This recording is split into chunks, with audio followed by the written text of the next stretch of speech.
Hello everybody, and thank you for tuning into the first game in a best-of-3 match series from the March Champions Trophy Tournament, featuring HannibalPrime spawning as the Blue Terran down in the 7 o'clock position against his Red Protoss opponent, SeedSG, over on the far right. Now, we are going to be watching this match take place on the map Testbug, which for those of you who are not familiar with it, features a pretty long main base area. You can see you do have to reveal a lot of Shroud in order to completely uncover your base, followed by down here a natural expansion, which leads through a pretty wide choke point right there out into the main central area, where you do have 4 watchtowers, 3 of which are blocked off by a set of destructible rocks and or debris.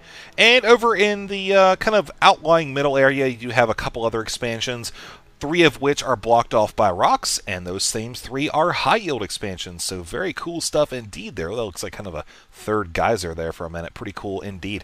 Alright, so the Terran player down here, HannibalPrime, I think actually this is the first game I've had the chance to commentate from when watching him, but looking forward to seeing what he brings to the table. Same with SeedSG, actually. These are both newcomers to the Champions Trophy Tournament. This is, of course, the second month in which we've actually cast a Korean tournament.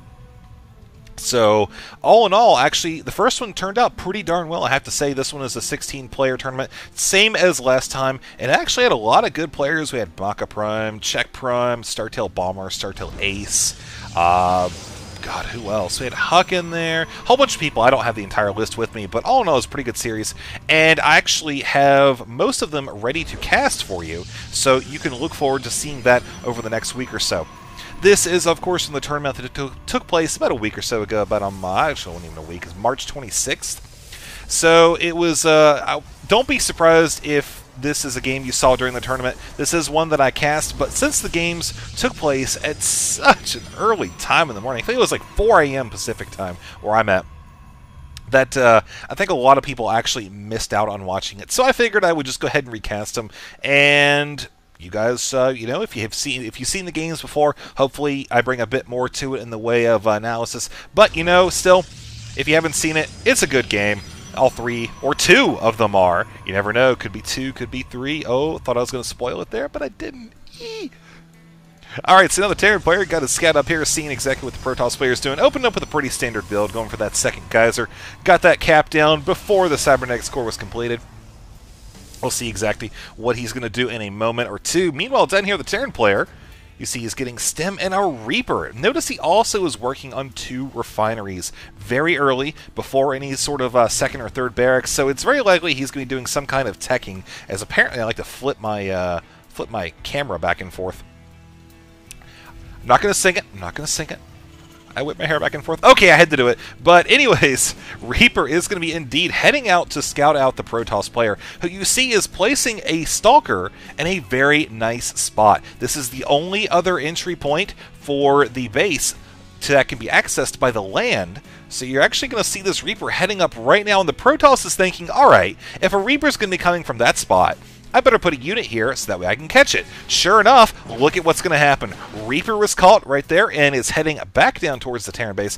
But look, it's going to be parking itself right here. Stalker has walked away. Look what's coming in its place, though. Got a sentry. Going to be charged in his laser all the way up into the probe line, where you see the probe is actually going to finish it off right there. Probe getting the first kill of the game, as the Protoss is actually looking to take an early expansion. Now, this is a little bit of a risky move, considering the fact that, like I said earlier, pretty wide open area right here. And also, you can do things like place siege tanks right here and cover yourself while you do try to assault the ramp. You know, there's all kinds of different ways you can assault. One that the Protoss does not have to worry about anymore is tank drops him here in the high area with a cliff, and all this kind of like pillars and whatnot. Can't drop units up there, so that's one less thing the Protoss player is going to have to worry about. You see, he's actually going right for the robotics facility, also has that second gateway drop down. So all in all, looking pretty good. Let's take a moment down here and look what the Terran player is doing. He's scouted out the Protoss. He sees, alright, you know, we'll take actually a look and see. He sees the expansion, he sees the one gateway, and that's about it. He hasn't spotted the robotics facility, anything like that.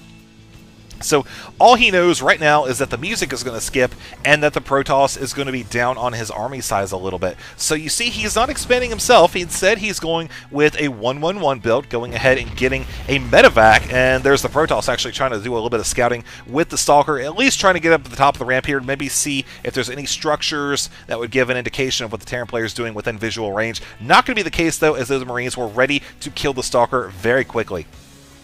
We see a medevac has actually just popped out a moment or two ago and is loading up with the Marines. Meanwhile, siege tanks and siege tech is being resurged at this point in time, while the Terran player is continuing to build up his infantry and forces. So we can expect to see a drop here coming in the southern portion of the Protoss base. We see that on the minimap. Meanwhile, I do want to point out 2 additional gateways have been placed, but notice that he doesn't have a robotics bay or anything of that sort. He just has the Immortal coming out right now and 2 more gateways. That is it. So he is not going to be quite ready to deal with these Marines, and especially deal with a Marine heavy force in general, as most of his forces are number 1 in the middle of the map. Number 2, we see he's got a bunch of sentries and a few zealots over there. And with Stim, plus the fact that he's got the medevacs now, you're seeing a bunch of probes are going to be killed very quickly. You can see the units lost tab right now. Protoss actually suffered a decent amount of losses right there.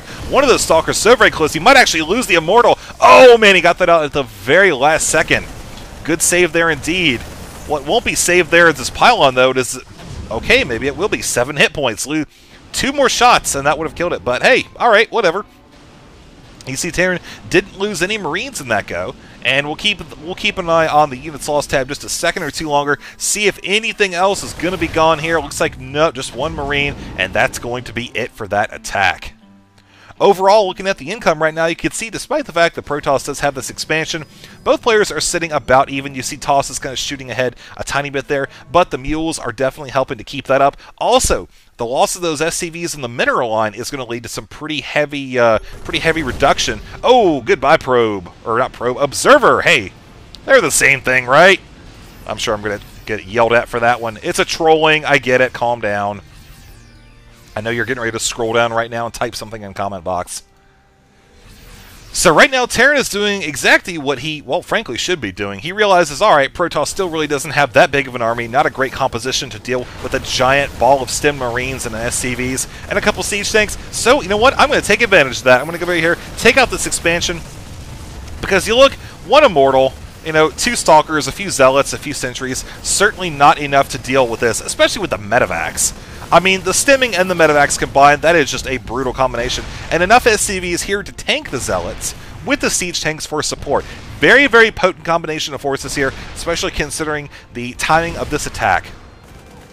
We'll see even a couple Phoenix here, but you know, I'm not even sure it's going to be enough at this point. He could lift off the siege tanks, try to engage that way. A couple force fields have gone down in an attempt to funnel the Marines into a nice little line for the Protoss to deal with. But again, it's just not going to be enough.